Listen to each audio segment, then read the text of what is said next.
ربما جاء يوم نجلس فيه معا لا لكي نتفاخر ونتباهى، ولكن لكي نتذكر وندرس ونعلم أولادنا وأحفادنا جيلا بعد جيل قصة الكفاح ومشاقة مرارة الهزيمة وآلامها وحلاوة النصر وآماله. هذه مقولة أحد صقور العرب وزعيم وقاهر اليهود الزعيم الراحل محمد أنور السادات. ولكني أقول له: يا لك من زعيم متواضع، بل جاء اليوم لنتفاخر ونتباهى. ألم يتباهوا هم بما نملكه نحن؟ ألم يكن لك منح بيجن في كامب ديفيد لتوقيع معاهدة السلام؟ تعبت في هذه المفاوضات. تعب أجدادي في بناء الأهرامات. نعم، أجدادك. أين كان أجدادك عندما بنيت الأهرامات؟ فعندما بنيت الأهرامات لم يكن موجود سيدنا إسحاق ويعقوب، بل بنيت قبل مجيء سيدنا إبراهيم ب1100 عام، حيث بنيت في 2800 قبل الميلاد، وجاء سيدنا إبراهيم في عام 1700 قبل الميلاد. ولكني أرد نيابة عنك وأقول لهم: وبنات الأهرام في سالف الدهر كفون الكلام عند التحدي. إن مجدي في الأوليات عريق، من له مثل أولياتي ومجدي. ألم تعلم يا عزيزي أن عقدة اليهود الأزلية هي الحضارة المصرية؟ نعم، نحن عقدتهم لأننا شعب حكم الدنيا وساد ونمى، والدهر في المهد صغير. ولتعرف يا عزيزي أن العدو وإن تقادم عهده فالغل في الصدور مقيم. فأهلا بكم في حلقة جديدة من حلقات هنا القاهرة، للتحدث عن أعجوبة العالم القديم وأعجوبة العالم الحديث، بل أعجوبة كل زمان ومكان. هل الأهرامات كانت مراصد فلكية؟ أم بيت الأسرار للعلم الخفي؟ أم صحيفة تنبؤات؟ أم بوابات روحية؟ أم مفاعلات لتوليد الطاقة الكهربائية؟ فهيا نغوص داخل الكتلة الحجرية التي أتعبت العالم ولم تتعب حتى اليوم. الهرم الأكبر، أكثر من 7000 سنة عمر، 2 مليون و600 ألف قطعة حجر وزنهم 6 مليون طن. وزن الحجر الواحد من 2.5 طن ل 15 طن، متماسكة جميعها منذ آلاف السنين بدون أسمنت.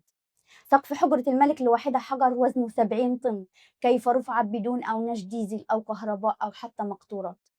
ارتفاع الهرم 149.4 متر. أيضا المسافة بين الأرض والشمس 149.4 مليون كيلومتر مربع. هل هذه صدفة؟ جاء في المتون القديمة أن المصري القديم قدر في الكون، أي محور الأرض، ب 500 مليون بوصة هرمية، والبوصة الهرمية تساوي البوصة الإنجليزية، أي أن المصري القديم ومنذ آلاف السنين نجح في تقدير محيط الكرة الأرضية. من أين هذا؟ من أين أتوا بهذا العلم؟ بدليل أنهم بنوا الأهرامات في منتصف قارات العالم، عند تقاطع دائرة عرض 30 مع خط طول 30. أوجه الهرم الأربعة تشير إلى الاتجاهات الأصلية: شمال وجنوب وشرق وغرب. مش أي شمال، ده الشمال المغناطيسي بالضبط وبالبوصلة. ممر الدخول للهرم يشير إلى النجم القطب الشمالي. الدهليز الداخلي للهرم يشير إلى نجم الشعرة اليمنية الذي يظهر قبل شروق الشمس في يوم واحد فقط في العام. وهكذا عرف أجدادنا العظماء السنة الشمسية، كما لو كان الهرم مرصدا فلكيا. الكسوة الجيرية للكعبة من الأشياء البديعة، فقد كان الهرم من الخارج أملس مطلو بنقوش ذهبية وجداول فلكية وأرقام وأسرار تملأ الآلاف من الكتب لمن يريد أن ينقلها. ولكن الله يسامحه أراؤوش قام بإزالتها لبناء قلعة صلاح الدين وأسوارها، فقضى على كم هائل من المعرفة أصبحت بالنسبة لنا ألغازا وأسرارا. الأشكال التكوينية للهرم أثبتت براعة المصري القديم في علم الرياضيات، وأن الأهرامات بنيت على إعجاز علمي. فالأشكال التكوينية للهرم أثبتت أن المصري القديم وصل للنسبة التقريبية طه، اللي هي 3.14%، التي لا تحل أي معادلة في العصر الحديث لأينشتاين أو كيبلر أو بوهر أو يونغ بدون هذه النسبة التقريبية. فلو قسمنا ارتفاع الهرم على محيطه تطلع 3.14%، ارتفاع غرفة الملك على محيطها 3.14%، ارتفاع التابوت على محيطه 3.14%. كيف عرف هذه النسبة التقريبية؟ لدرجة أن في سوارس عالم الرياضيات جاء تعلم الرياضيات من المصريين وقعد في مصر 22 سنة. الممرات والغرف الداخلية للهرم مصقولة مثل المراية، بطريقة لا يمكن أن تكون قطعا يدويا وإنما قطع ليزر، بطريقة أدهشت علماء الغرب، لدرجة أنه جاء أحدهم إلى مصر وهو كريستوفر دان، ودخل المتحف المصري ونام داخل التابوت وأغلقت الأنوار، وجاءوا بكشاف ضخم مستحيل شعاع نور يدخل ما بين التابوت وما بين الغطاء. ده دليل ان هو لم يكن قطعا يدويا وانما قطع ليزر.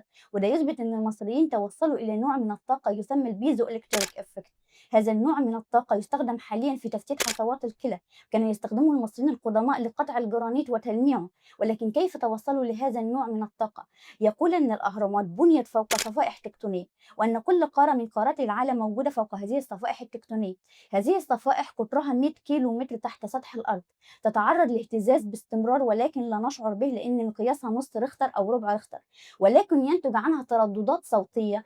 هذه الترددات تخبط في جدران الهرم المصنوعة من الجرانيت الكوارتز المعروف بقدرته على توليد الطاقة الكهربائية، مع وجود فراغات مقصودة داخل الهرم، مع وجود الضغط الناتج عن 6 مليون طن اللي هم وزن الحجارة، فتتحول هذه الطاقة الصوتية وهذه الترددات إلى طاقة فوق صوتية اللي هي البيزو إلكتريك إفكت اللي بيستخدمها في قطع الجرانيت وتلميعه.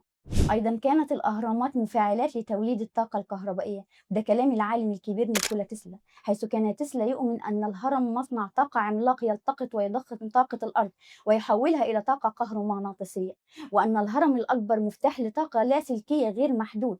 فبدأ تسلا يبني تجارب هرمية وبنى بورد وورتكليف لنقل الطاقة الكهربائية عبر الأرض والهواء، وبالفعل نجحت تجاربه في إضاءة مصابيح كهربائية عن بعد.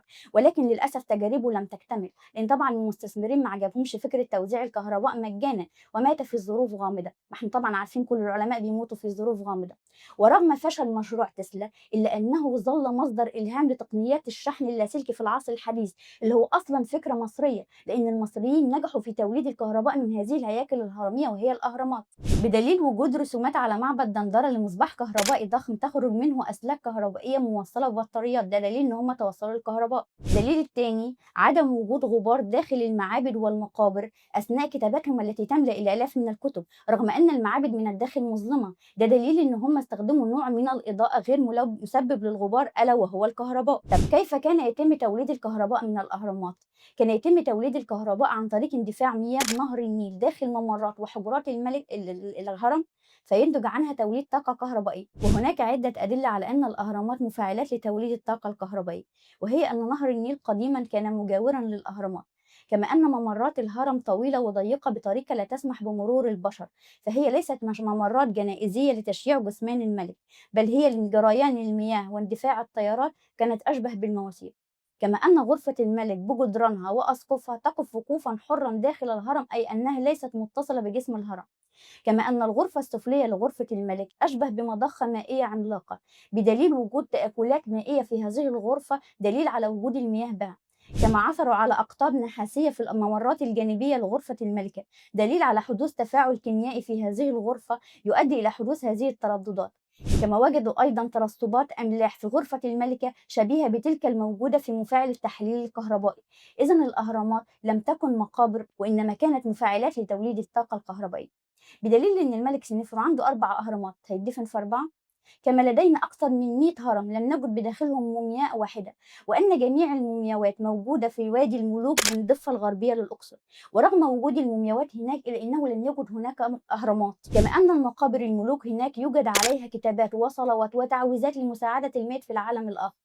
إذا كانت الأهرامات مقابر، لماذا لا يوجد عليها هذه الكتابات وهذه التعويذات؟ كما أن الهرم الأكبر هرم خوفو عندما دخله المأمون لم يكن بداخله مومياء واحدة، ولم يجد أي تمثال أو أثر يدل على أنه للملك خوفو، سوى هرم صغير مكتوب عليه خنم خوفو، وخنم خوفو معناها الله جل جلاله. ما تستغربوش، المصريين عارفين الله منذ آلاف السنين من قبل نزول الأديان السماوية، وده هنتكلم عنه في حلقة من الحلقات القادمة. إذا الأهرامات لم تكن مقابر ملكية، وإنما كانت مفاعلات لتوليد الطاقة الكهربائية.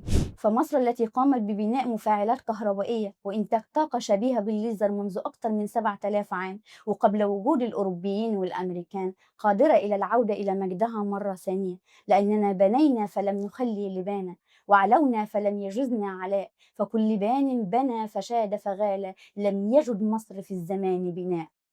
وإلى اللقاء في حلقة قادمة من حلقات هنا القاهرة. تابعوني على التيك توك واليوتيوب والفيسبوك والإنستغرام.